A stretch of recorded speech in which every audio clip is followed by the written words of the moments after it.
bendiga sus vidas. Tomen su asiento, por favor.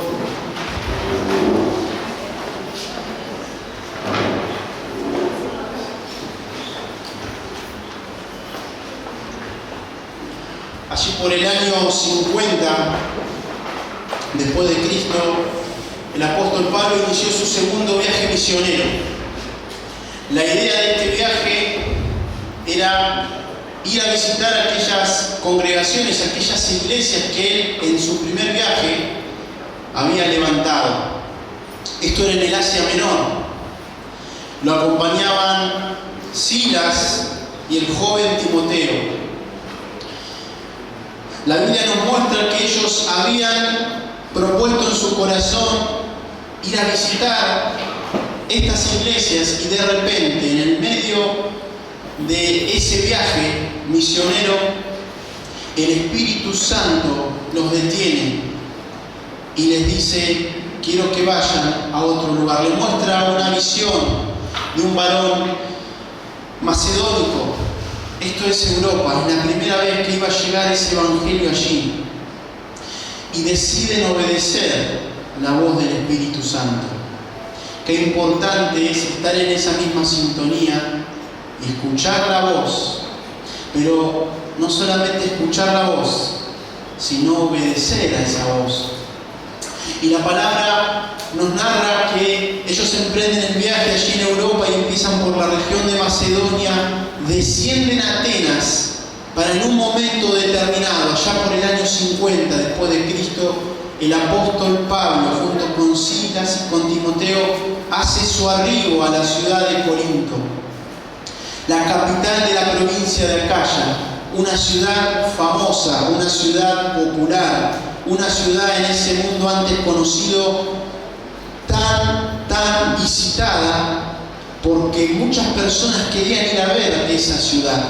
Era una ciudad que era muy adinerada, tenía dos grandes puertos, y esos puertos permitían que vengan marineros de todas las regiones del mundo, que vengan visitantes de todas las regiones del mundo. No tenían problema de escasez. Y así como tenían un buen pasar económico, también tenían una buena distorsión inmoral. La Biblia nos narra la situación que el apóstol Pablo vivió cuando se encontró allí. Pero también podemos saber que esta ciudad tenía templos paganos, donde el mayor templo era el de Afrodita, para ellos la diosa griega, Venus para los romanos. Y dice que en este templo había 1000 sacerdotisas adorando continuamente a Afrodita.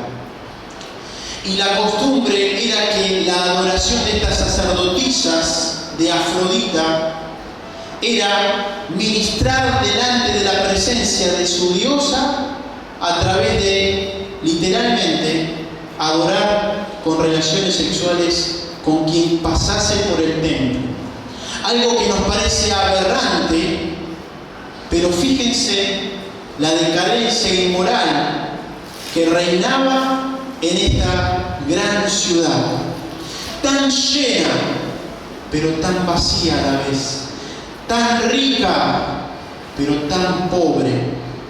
Había negocios fraudulentos, había personas fugitivas que se escapaban a esta ciudad para que nadie los atrape.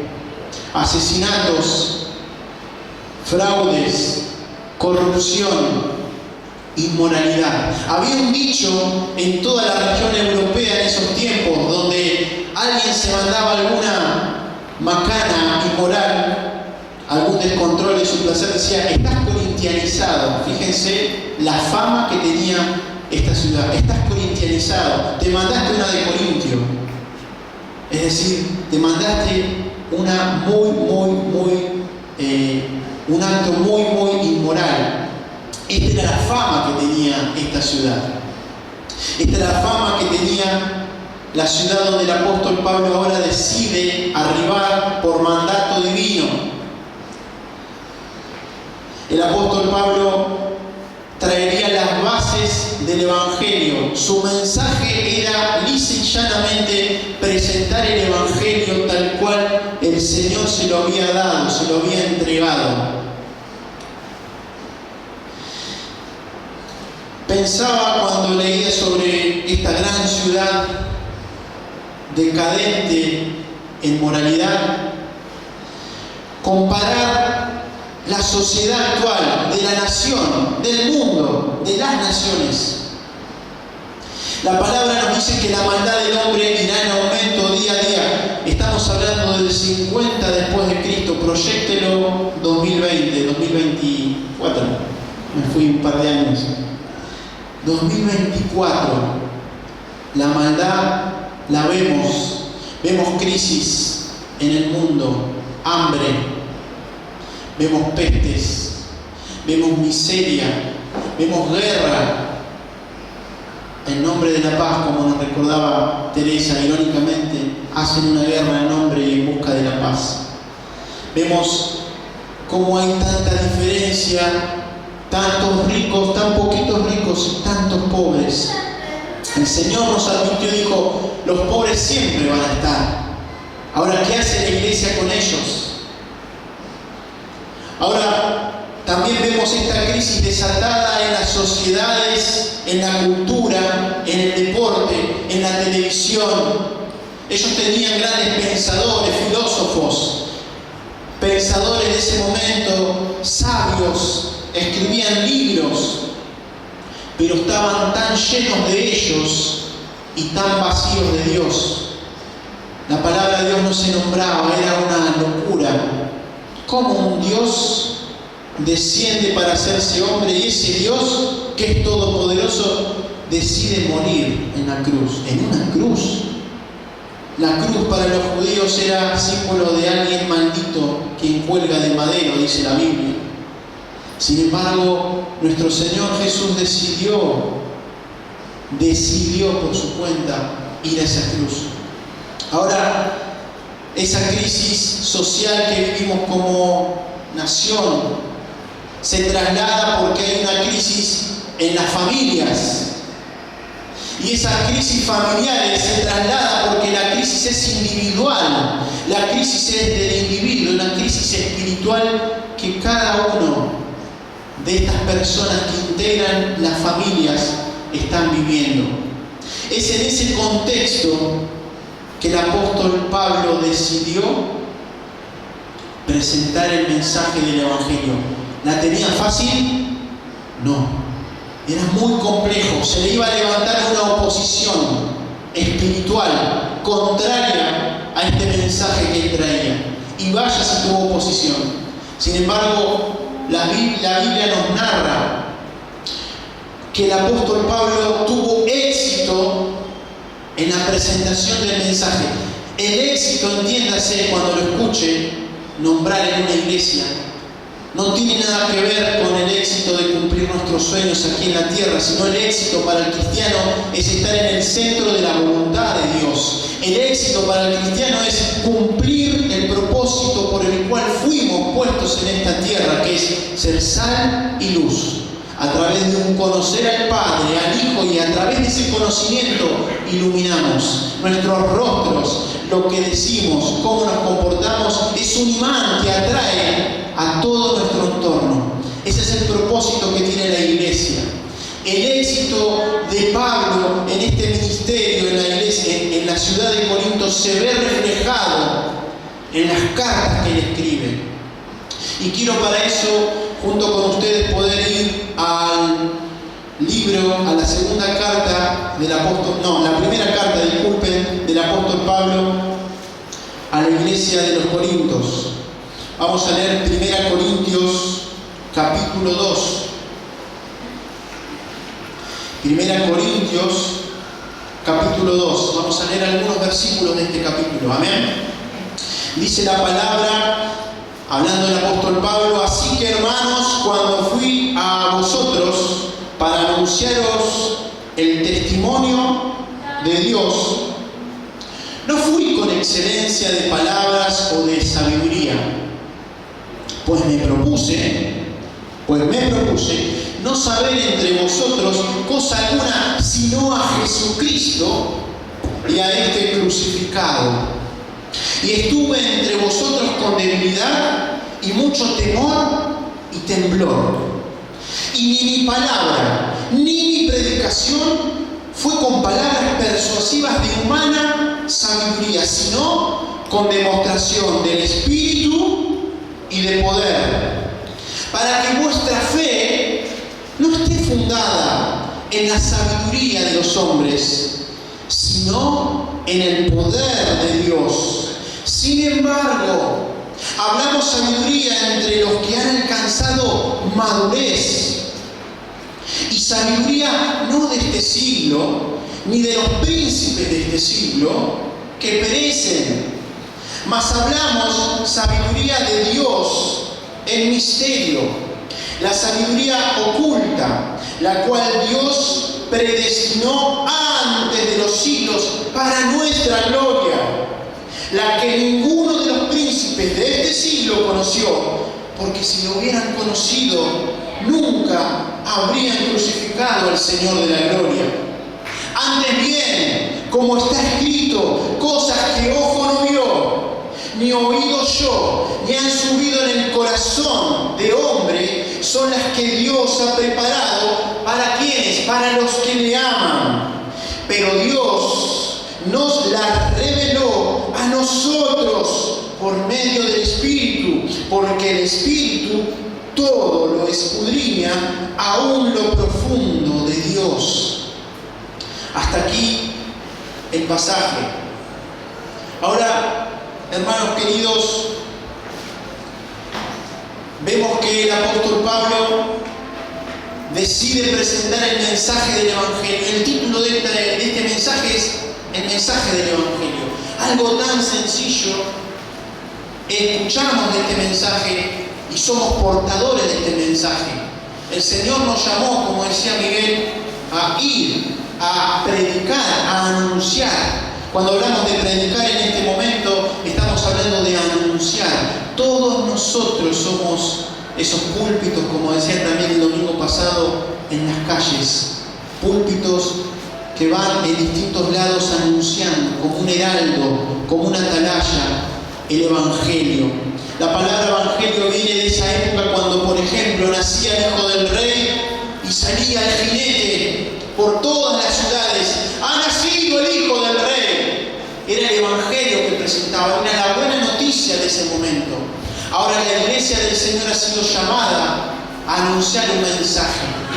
Y quiero destacar que el mensaje del Evangelio que el apóstol Pablo transmitió en esta ciudad donde la inmoralidad, el desenfreno, el descontrol, el fraude estaba presente, igual que en este tiempo, el mensaje que trajo el apóstol Pablo tuvo éxito.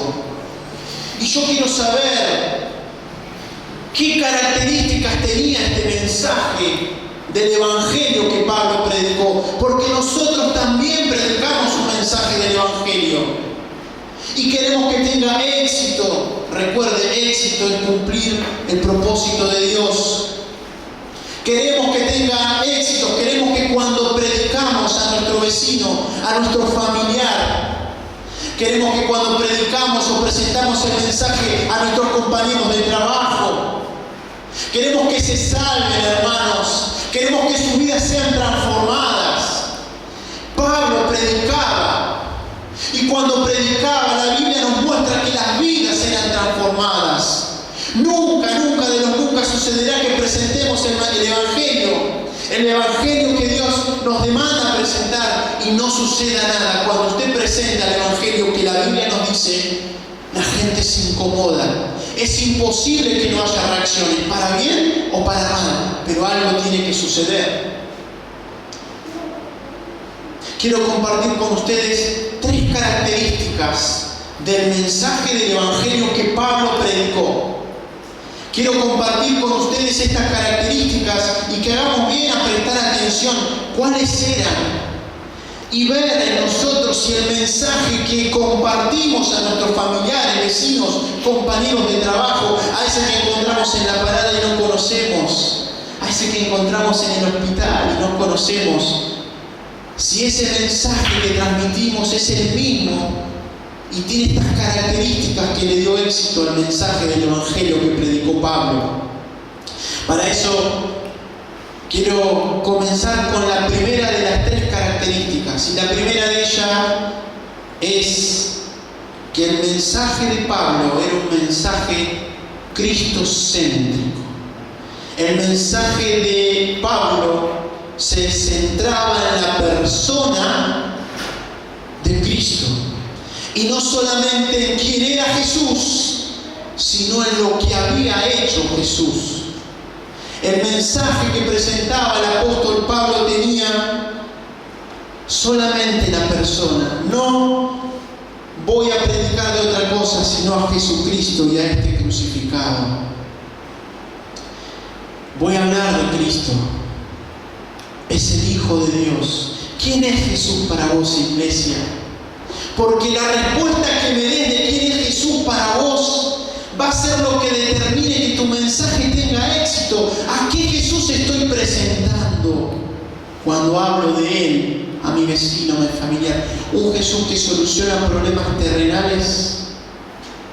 Podría ser. ¿Un Jesús que ayuda a que ese préstamo, esas deudas se paguen? Podría ser. Que una enfermedad se vaya, que tu esposa vuelva a tu casa y te restaures. Podría ser. Pero el mensaje del Evangelio no tiene como punto central la sanidad de los milagros, sino tiene la salvación de las almas. Cuando Cristo Jesús presentó allí en la cruz esas palabras que dijo, consumado es, no fue para que yo tenga mi casa, para que yo venga a buscar mi milagro y me aferre a Él. Porque muchas veces escuchamos el eslogan, vení a buscar tu milagro.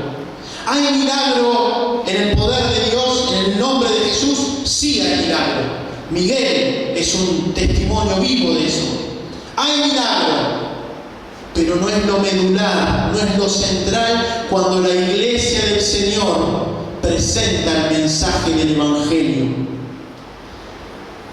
Sí, hay poder en el nombre del Señor para sanar, para restaurar, para sacar adicciones. Sí, pero no es lo medular. Y nos puede incomodar y empezamos a pensar si realmente esto que estamos predicando nosotros es igual que esto que Pablo predicó. Dice Pablo, no quiero hablar con mis palabras, no quiero hablar de otra cosa que a Jesucristo. Jesucristo, ¿quién es Jesucristo para vos, iglesia? ¿Quién es Jesucristo para Gastón? Es la promesa de aquel que iba a venir. Génesis 3:15 lo anuncia. Génesis 3:15 habla, es el primer evangelio.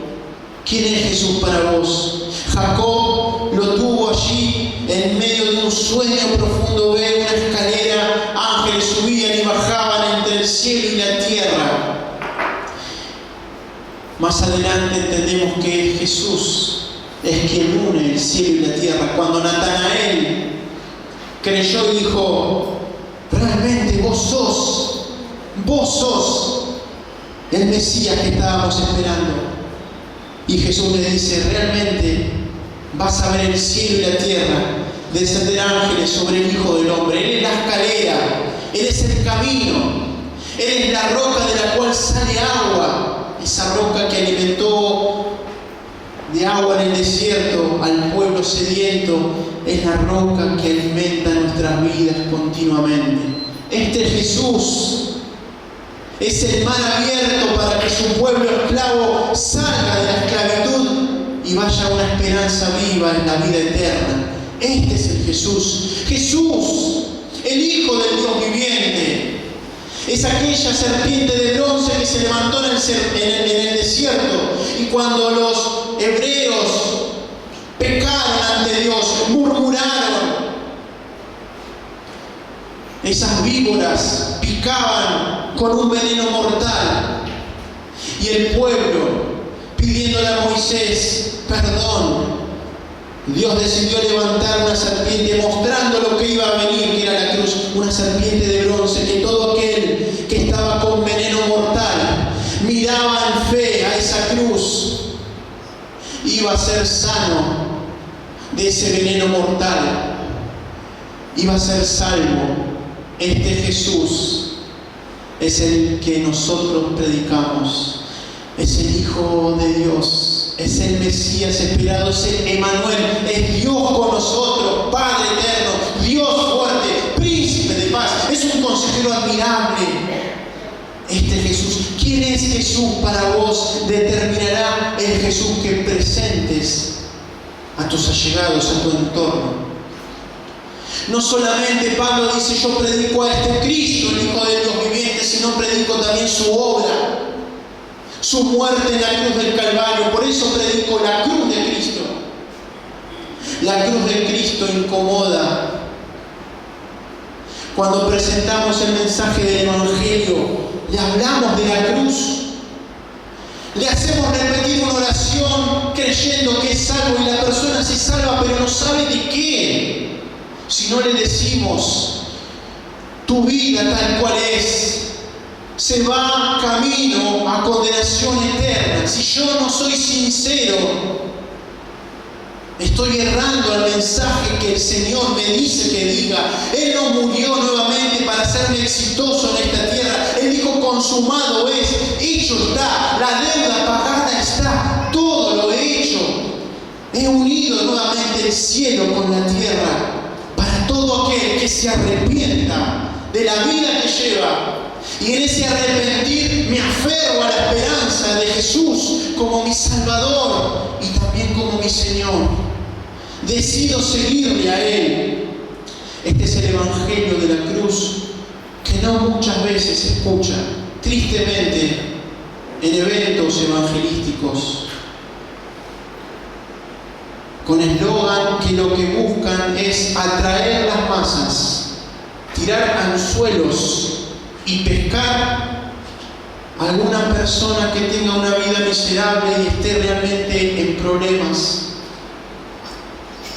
Usamos ganchos para traerlos a nuestras reuniones, a nuestros eventos evangelísticos. Usamos plataformas llenas de luces y pantallas, mucho humo. Pero si sacamos el humo, no hay nada. Hay un mensaje que no llena el alma, sino que busca motivarte. Decía Lucas Leis, este pastor y teólogo juvenil, que él, que visitó todo el mundo y se desarrolló ministerialmente en Hispanoamérica, que el mensaje tristemente que él escucha, estamos hablando de una persona muy reconocida que ha viajado por grandes y ha estado en grandes eventos, si hay grandes eventos, dijo que el evangelio que se presenta en todos los eventos es el evangelio aspirina. Es el evangelio que te da una pastilla para que te sientas bien, pero cuando se va el efecto de esa pastilla, no hay nada. Es humo, es niebla. Ahora, el Señor quiere que todos procedan al arrepentimiento. Lo dice 2 Pedro 3:9, el Señor no retarda su promesa, según algunos la tienen por tardanza, sino que es paciente para con nosotros, no queriendo que ninguno perezca, sino que todos procedan al arrepentimiento. Luego dice en Juan 6:37, todo lo que el Padre me da, vendrá a mí, y al que a mí viene, no le echo fuera. De modo que cuando presentamos el mensaje del Evangelio a Cristo y a este crucificado, lo que hizo en la cruz, la necesidad que tiene el pecador de arrepentirse de sus pasos y aferrarse en fe y cambiar sus pasos, su mente es transformada en una nueva criatura. Jesús no lo echa fuera, lo recibe. No tengamos miedo ni temor de presentar este Cristo, porque cuando presentemos a este Cristo y lo que hizo en la cruz, todo lo demás, con el contorno, la periferia de lo que muchas veces nosotros lo tomamos como central, va a venir por decantación. ¿Saben? Mi madre, cuando conoció al Señor hace 37 años, le presentaron el Evangelio, le hablaron de Jesús, pero le dijeron: Carmen, tu esposo se había separado, se habían divorciado, él se había ido, tu esposo va a volver, porque va a volver. Mi padre falleció y nunca volvió a casa. ¿Qué hubiese pasado si mi mamá hubiese pensado que este evangelio que le vendieron estaba errado porque no se cumplió lo que le dijeron? Afortunadamente, causalmente, ella se aferró, ella leyó la Biblia y se encontró con este Cristo de la gloria. Y entendió que lo que le habían dicho no era tan así. Los problemas, saben, van a venir. Los problemas van a estar. Es más, hay un costo. ¿Quién de nosotros le habla a nuestros allegados sobre el costo de seguir a Jesús? ¿Quién de nosotros le dice las palabras del Señor Jesús? Si alguno quiere venir en pos de mí, niéguese a sí mismo, tome su cruz y sígame. ¿Qué significa negarse a sí mismo? ¿Estamos presentando ese negarse a sí mismo? Vamos a ser tentados con las luces. Vamos a ser tentados con lo periférico. Pero no corramos ese evangelio. Escudriñemos la palabra. Seamos sabios. Tristemente, el mensaje que se está presentando es el mismo que se encontraba en la ciudad de Corinto. Un mensaje para la gente que tenga salud, que tenga amor y que tenga dinero. Ese es el mensaje que hoy se predica en algunos centros disque evangélicos. Pero para eso, hermanos, tenemos que ser cautos. Y si queremos bien tener éxito en nuestro mensaje y ser cristocéntricos, debemos ser sabios. Y allí pasamos a la segunda característica. Yo le agradezco a Maxi, nuestro Giesi, como decía Miguel, multifacético. Acá está con el sonido, con la grabación, con la proyección de canciones. En la segunda característica de este mensaje es que el mensaje del Evangelio es un mensaje lleno de sabiduría de Dios. Dice el versículo 1: así que, hermanos, cuando fui a vosotros para anunciaros el testimonio de Dios, no fui con excelencia de palabras o de sabiduría. Sin embargo, el verso 6, hablamos sabiduría entre los que han alcanzado madurez, y sabiduría no de este siglo, ni los príncipes de este siglo que perecen, mas hablamos sabiduría de Dios en misterio, la sabiduría oculta. Esta sabiduría Dios se la entregó a la iglesia. Dice que es para los que son maduros y para los que le aman a Dios. ¿Le amamos a Dios?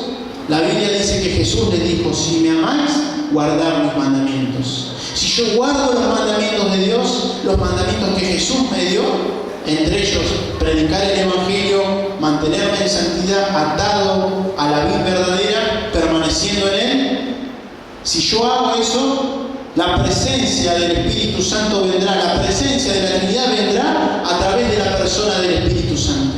Si el Espíritu Santo está en mi vida porque guardé los mandamientos mostrando que amo a Dios, ¿sabe qué pasa? Él me guiará a toda verdad. Seré lleno de sabiduría. Mi mensaje, cuando lo presente, tendrá una sabiduría. ¿Saben qué? No es una sabiduría que se obtiene en algún seminario, en algún instituto. Si quieren, obviamente es buenísimo que puedan hacerlo. Pero esa sabiduría viene del pasar tiempo, comunión diaria, en intimidad con Dios. Las profundidades, la riqueza, profundidad de la riqueza, de la sabiduría y de la ciencia de Dios. Insondables son, decía Pablo, insondables son sus juicios e inescrutables sus caminos. Yo quiero esa sabiduría.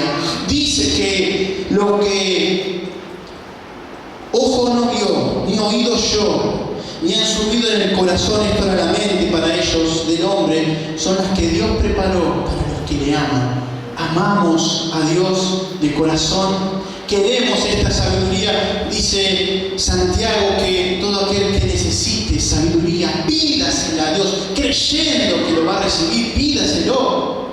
Crea en las promesas que Dios dijo en su palabra, como decía mi hermano Miguel. Creamos. Tenemos la característica característica de creer en Dios. Creemos que hay un Dios, pero ¿le creemos a Dios? ¿Creemos las promesas que Él dio a su iglesia son para nosotros? Y Dios nos demanda a que maduremos. Esta sabiduría es para los que maduran. La iglesia de Corintio, los corintios no eran maduros. En ese momento le está diciendo: quiero hablarles con algo más sólido, pero tengo que recurrir a la leche espiritual todavía. Son carnales, no espirituales. El mensaje del Evangelio tiene que tener como característica central no solamente mostrar a Cristo, su obra en la cruz, sino también estar lleno de una sabiduría divina, espiritual, no de hombres, no de elocuencia, no de palabras, porque las palabras, como dice un dicho, se lo lleva el viento, pero lo que viene de Dios, la semilla espiritual que Dios pone en los corazones, penetra el alma, sacude las conciencias, las mentes, las coyunturas, va al espíritu, a lo medular, donde el hombre no puede entrar, donde la psicología no puede entrar, donde nadie puede entrar, en el espíritu del hombre. Y cuando el espíritu de Dios se conecta con el espíritu del hombre, nos muestra que pasan cosas. El evangelio presentado por su iglesia, este evangelio permite que haya un mover interno en las personas que lo escuchan. Un mensaje del evangelio tiene que tener como tercer característica poder de Dios. El mensaje que presentamos tiene que tener poder de Dios. No va a ser un mensaje vacío, no va a ser sabiduría humana, va a ser sabiduría divina. Y cuando yo proclamo el mensaje del Evangelio, el Espíritu Santo está conmigo, con usted, hablando por usted, le está avalando lo que usted está diciendo cuando usted habla la palabra de Dios.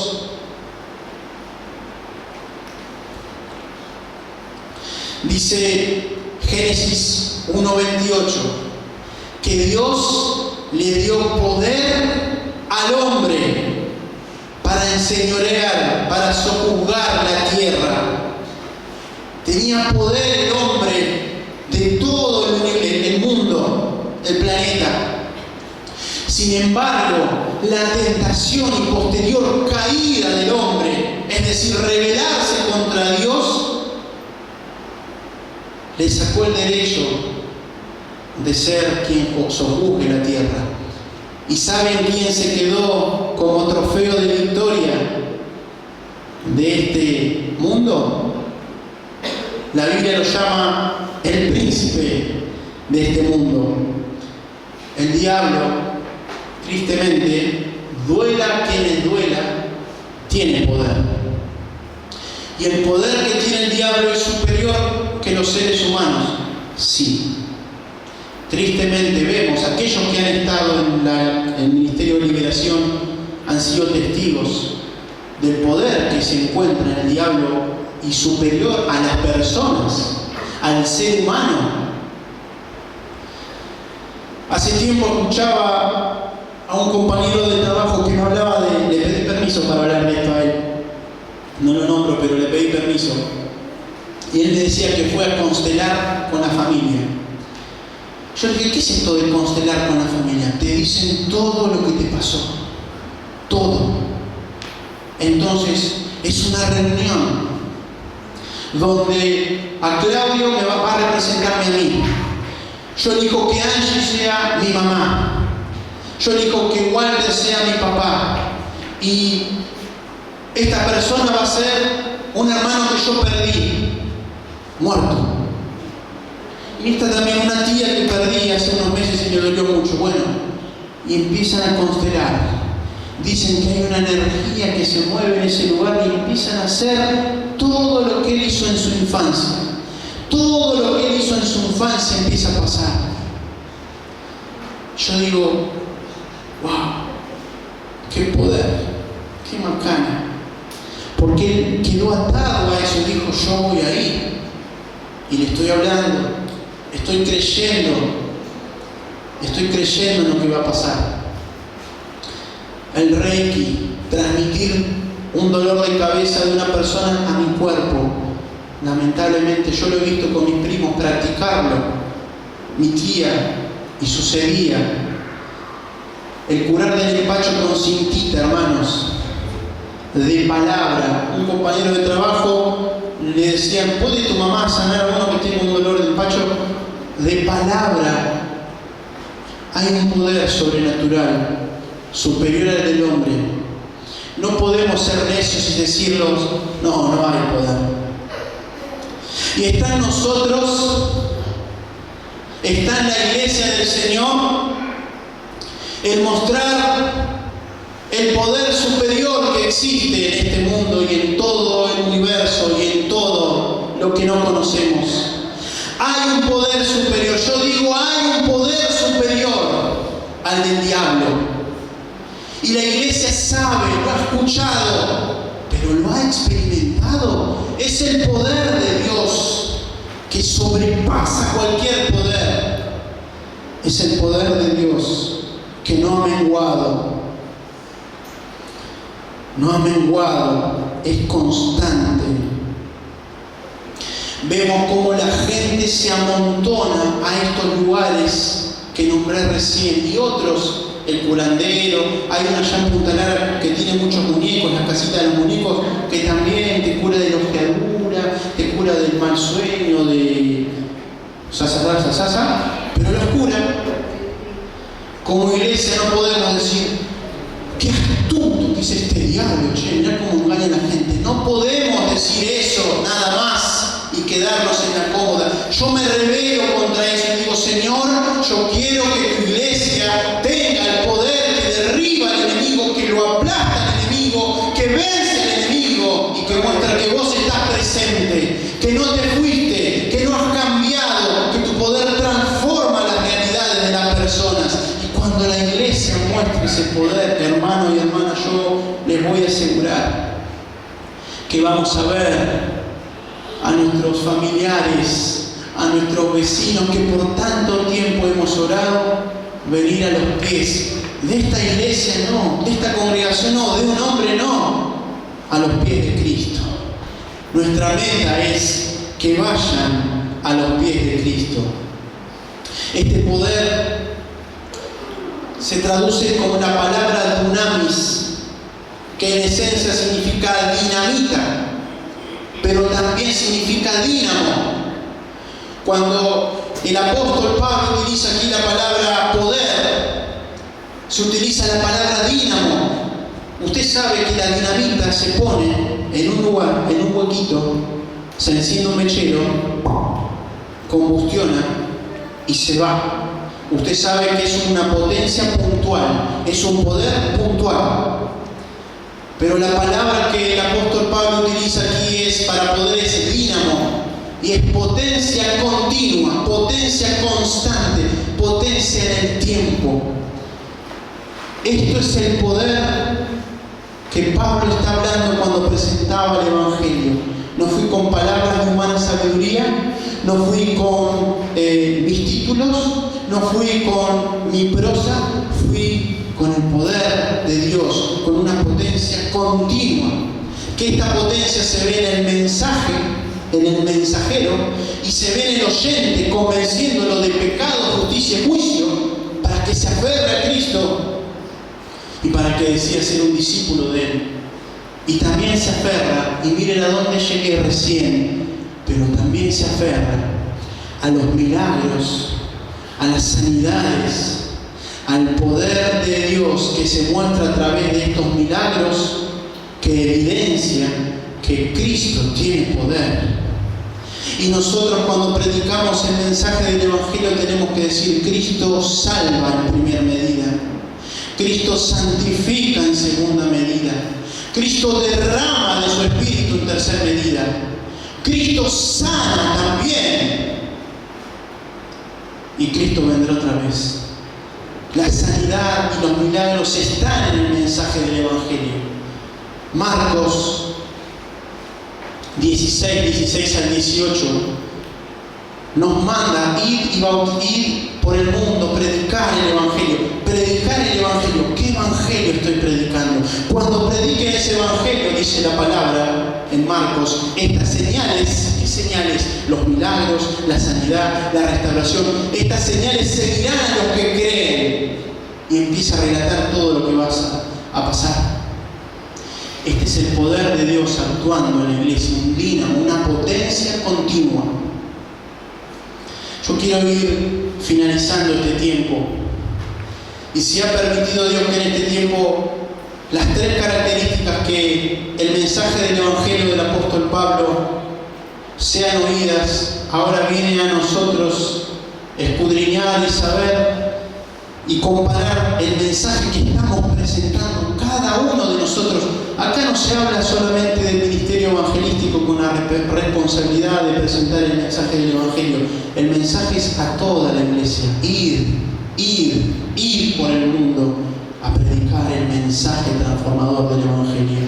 Compararlo y ser sinceros ante Dios y decirle: Dios, estoy predicando, estoy anunciando, estoy proclamando este mensaje, o está muy diferente. Ayúdame a centrar el mensaje de la cruz de Cristo, y cuando lo hago, dame más sabiduría para poder entender y presentarlo de una forma correcta, y me garantizas que voy a ser lleno de tu poder, que es el poder que la iglesia tiene que manifestar en este tiempo de campañas, en este tiempo de eventos para niños evangelísticos, matrimonios, en cada uno de los eventos, mujeres que se hagan.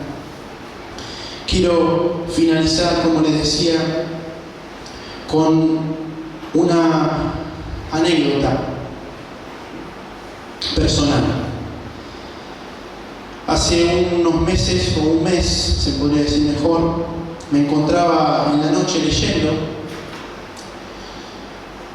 y ya el pequeño se había dormido hace tiempo, Debbie se había ido a dormir recién, y yo me quedé leyendo.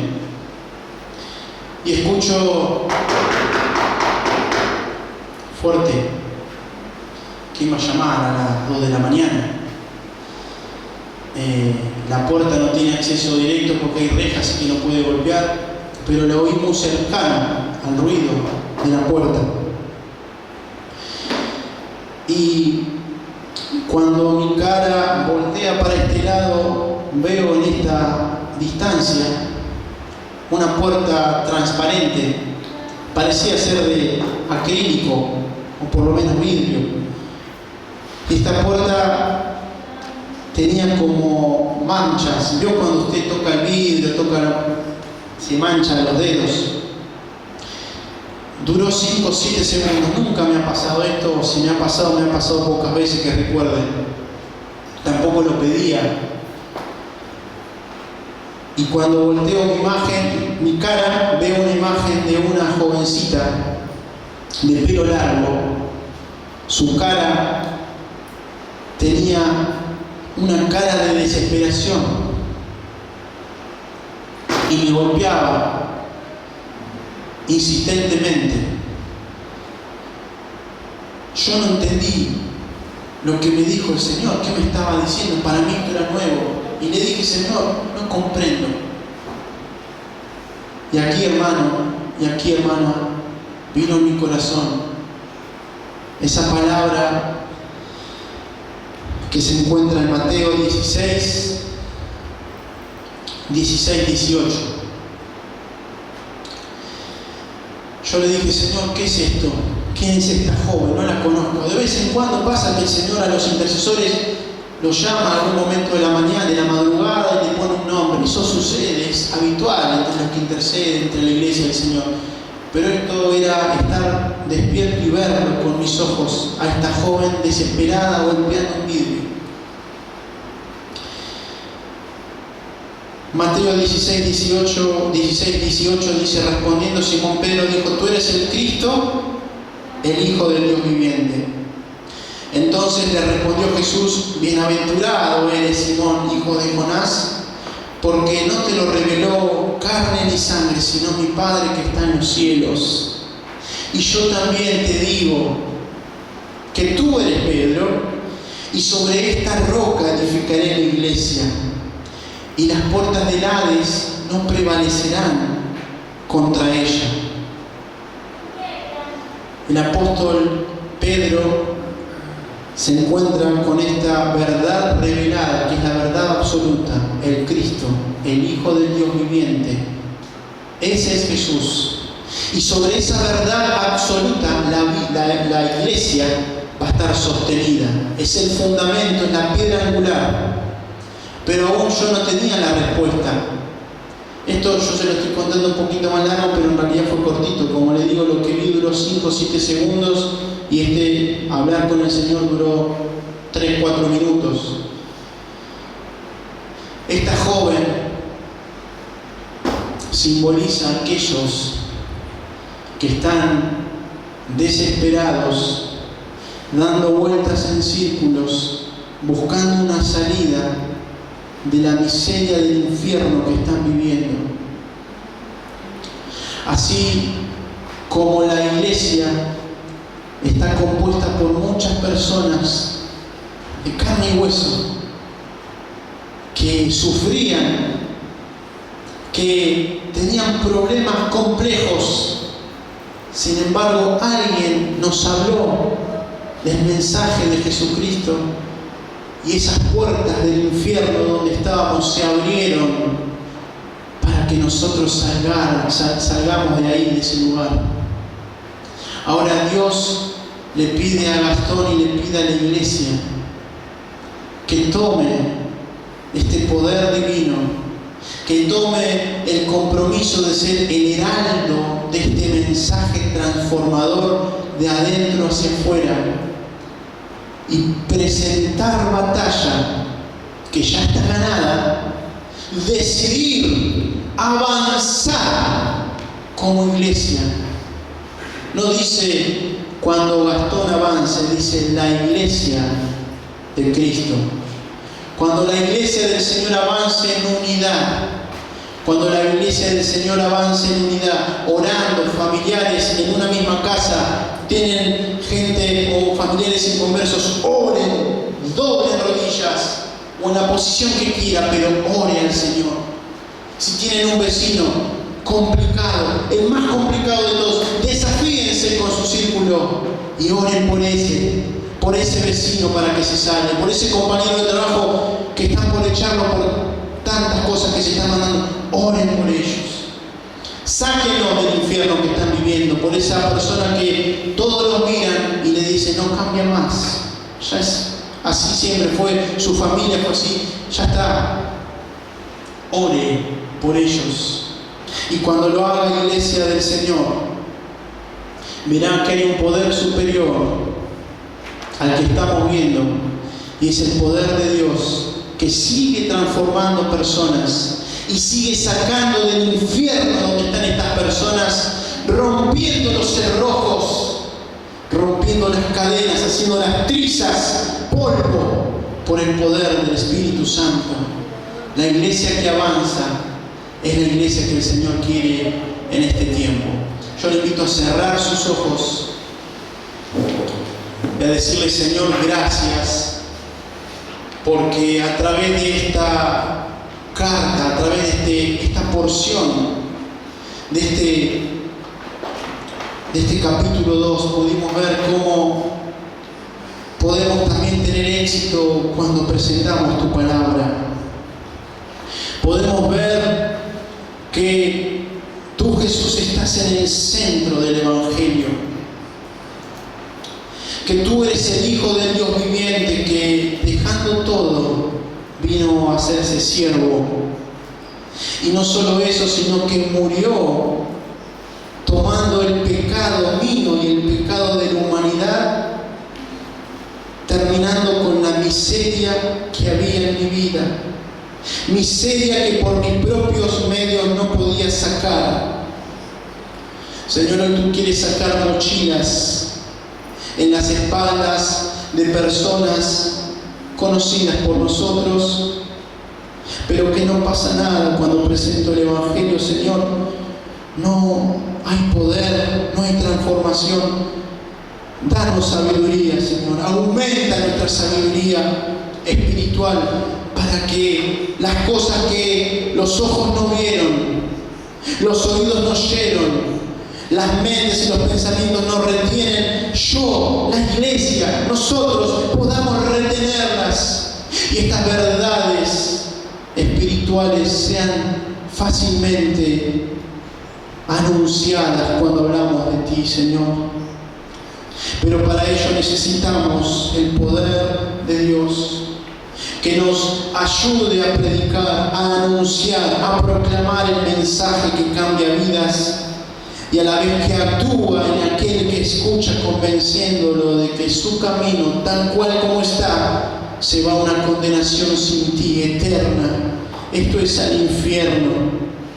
Tenemos familiares, Señor, que aún no quieren conocerte, que te rechazan, o que habiéndote conocido, han decidido dejarte a ti. Familiares, vecinos, que se burlan, sí, hay algunos que se burlan. Señor, convéncelos del pecado. Lleva a tu iglesia a esos lugares donde nadie quiere ir, a esos rincones allí en los chicos de las esquinas que están necesitando de la esperanza que hay en ti, Señor. Lleva a tu iglesia.